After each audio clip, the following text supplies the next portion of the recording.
Gülizar Hanım tabii karakter olarak çok iyi bir insan. Komşularıyla çok iyi geçinen, gerçekten hepimizin göz bebeği. Dolayısıyla burada çevresinde sevilen bir insandır. Çoğu insanlar da zaten buraya onu görmeye geliyorlar. Onu görmeye, ziyaret ediyorlar. Ondan önce tabii annesi vardı, kardeşleri vardı, vefat ettiler hepsi. Sadece Gülizar Hanım kaldı. Onun için biz ona çok iyi bakıyoruz. Çok da seviyoruz. Tanınan bir insandır. Gelenler soruyor ya Gülizar Hanım nerede? Hatta evine gidenler var yani. Burada olmasa bile evine gidenler var yani. Adres veriyoruz. Gidip evlerinde ziyaret ediyorlar. Geçimine burada tabii bizim gibi onun da bir iş yeri vardı. Onu geçimini sağlıyor. Halk yardım ediyor. Hep gidiyoruz, o yanında oturuyoruz, dertleşiyoruz. Ara sıra işte ticarete de yardım ediyoruz. Bir şeyler yapıyoruz yani onunla, onun için. Komşuları tarafında kim olursa da, kime değilse, bana değilse ben de gidip getiriyorum. Veya diğer komşuları da alıp götürüyorlar, götürüyorlar. Dolayısıyla Gülizar Hanım bizim için özel birisidir.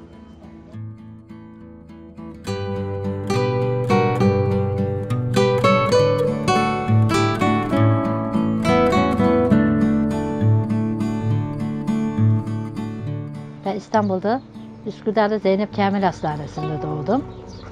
Ondan sonra doğunca doktorlar beni 3 günlükken buraya getirmişler. Burada ninemle teyzem büyüttü. Annem işte sezaryenle olduğu için orada İstanbul'da 1 ay kalıyor. Ondan sonra Bursa'ya geliyor, orada yerleşiyor. Orada duruyordu. Ondan sonra tabii babamla orada devam etti. Annem benim yanıma 3 ayda bir geliyordu. Beni görmeye geliyordu. Bir de annesini görmeye geliyordu. Ondan sonra işte öyle 3 ayda bir gelir giderdi. 10-15 gün dururdu. Gene Bursa'ya gidiyordu. Hani ben babamı hiç görmedim. Ben anneme sorduğum zaman öldü dedi hep. Sonra ben okula başladım. Okulda öğretmenim sordu. Zeynep dedi, baban nerede dedi. Öğretmenim babam ölmüş dedim. Eskiden bir saflık vardı. Şimdiki her şeyi biliyor cin gibi. Ondan sonra tamam dedi. Baban adı, ben babamın adını bile bilmiyordum. Bilmiyorum ben derim. Ölmüş dedim ben. Bu kadar. Annem bir şey anlatmadı zaten. Ben böyle pantolon giymek, onu bunu giymek yok. Böyle bunda iyi, böyle koca şal var. Yamalı yamalı. Laylan cizme ayağımda. Öyle giderdim ben. Başımda annen aygıdı mı sen temiz giydirip gönderecek. Ondan sonra okudum galiba ben 5'e kadar. Okulda birinciydim ben. Ama okuyacaktım ben. Ne hakim ne avukat olmak istiyordum. Ama o yılın ninem hasta oldu. Ona baktım ben. Ondan gitmedim okula. Öğretmenim geldi. Zeynep dedi oku. Ben senin arkandayım okutacağım seni dedi. Teyzem rahmetli dedi. Olmaz dedi. Anneme bakan yok dedi. Ondan ben kaldım hal anlaşılan. Benim bak benden okuyanlar vardı. Kimisi hakim, avukat hep oldular.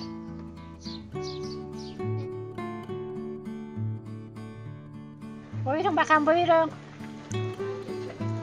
Buyurun bak teşviklerden bakıverin görün buyurun. Fotoğraf çekilebilir miyiz? Alışveriş için çekiliyoruz. Bir sefer geldi ama ben babam olduğunu bilmiyorum. Ben zaten saftiriktim.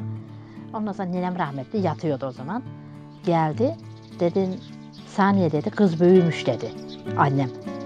Anneme dedi. Annem dedi ki ne sesini kes dedi ona. Ben birazcık buradan şüphelendim.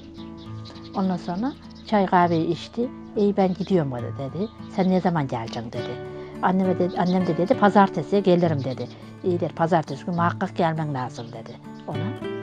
O gittikten sonra ninem rahmetli sordu. Dedi o gelen adam kim dedi. Benim ev sahibi dedi. Dedi Salihli'ye gelmiş dedi. Orada asker arkadaşı varmış. Orada seni görmeye geldi dedi. Annem nineme. Ondan sonra o da dedi ki hani böyle adamları eve katma dedi. Bizim bunlar da laf ederler köy yerde dedi. Öyle kaldı. Ben görmüşüm bu. İşte annem tam yatmak üzereyken telefon etti. Gülizar ne yapıyorsun? Ben İbrahim abinin öyle dedi. Ama ben kimlikte benim babamın da Ahmet diye geçiyor. Onu da orada okulda ben mi dedim de onlar mı yazdı gene bilmiyorum. Eskiden defter gibi vardı. Kimlik. Herhalde öğretmenim yazması gerek. Ondan sonra dedi.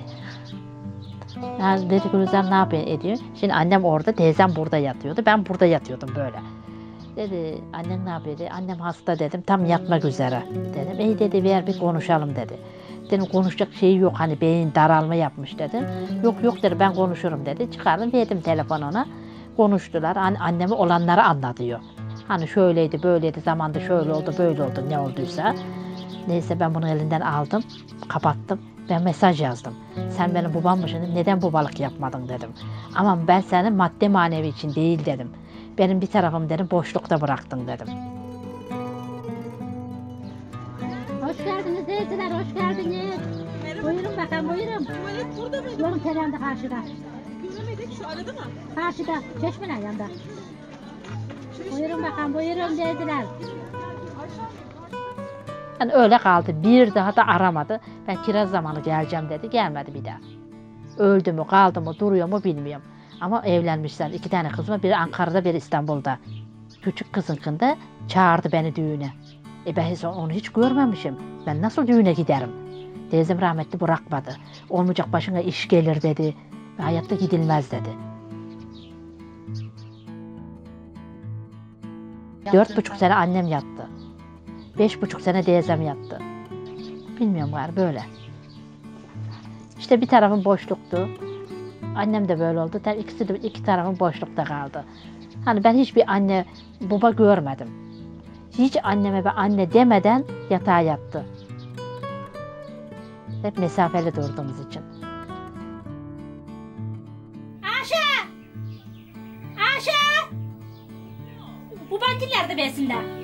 Bu bandillere. Bu bandiller versinler de. Sevgisini belli etmedi zaten. Hani ağlardım ben arkasından gideceğim diye. Oradan hani benden mesafeli durdu. Bazı zamanı geldi de döverdi beni. 3'ü boylu, 4 tanesi ben gibi. Benim annem Pamuk Prenses'te oynamış. O yandakiler Bergamalıymış. O zaman anneme para vermemiş. Annem bir daha da gitmemiş. Ninem rahmetli boyluydu. Ondan sonra dedem de boyluymuş. 54 yaşında ölmüş dedem. Kestane ağacından düşmüş. Böyle kazık yarmış bu bacağını. İğne ipliğiyle dikmişler bir de. Eskiden doktor mu vardı fakirlik yerde. Ondan sonra ölmüş, intihap kapmışlar. Benim ninem, anneannem amcasının oğlundan evlenmiş. Ondan böyle olmuşlar. Demek bak benim babam boylu, ben anneme çektim. Buyurun teyzem, buyurun bakın. Buyurun. 10 lira teyzem.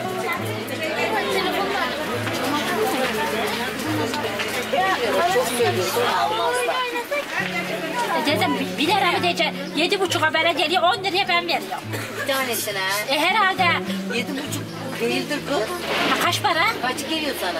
Aman teyzem sus hadi.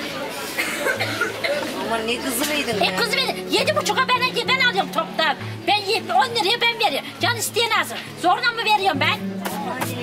Allah'ım yarabbim. Hep içimden sevdim. Hiç dışına belli etmedim.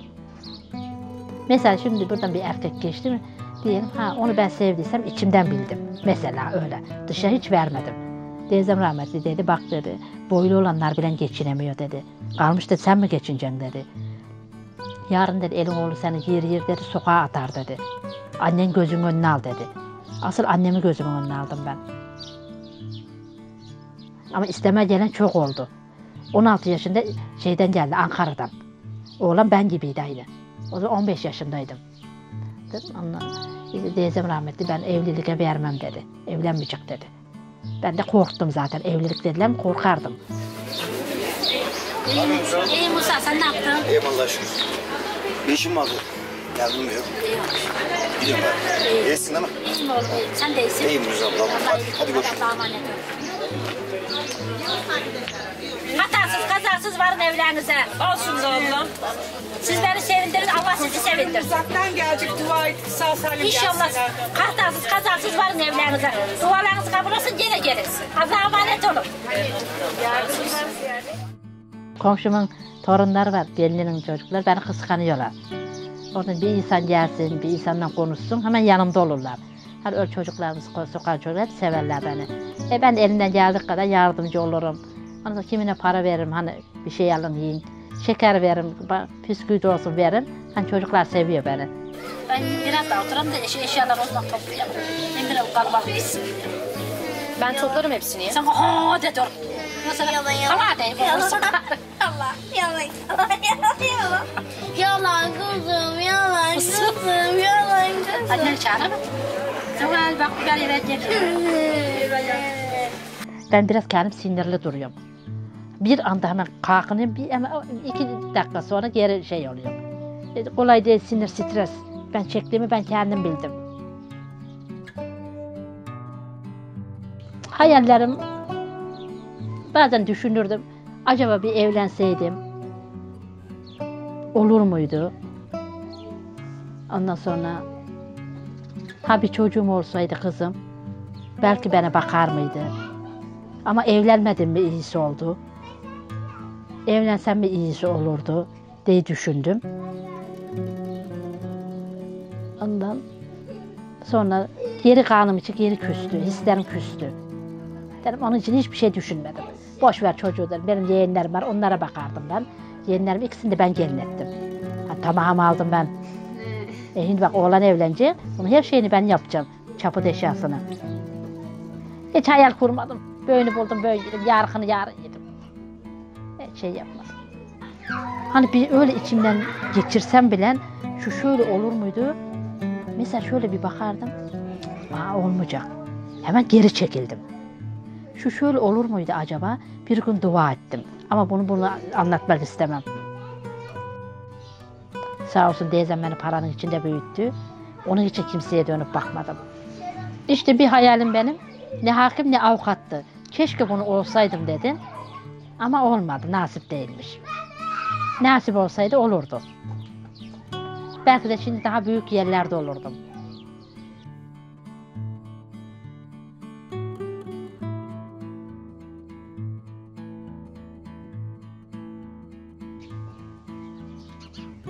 Bunları da alıyorum şimdi bu.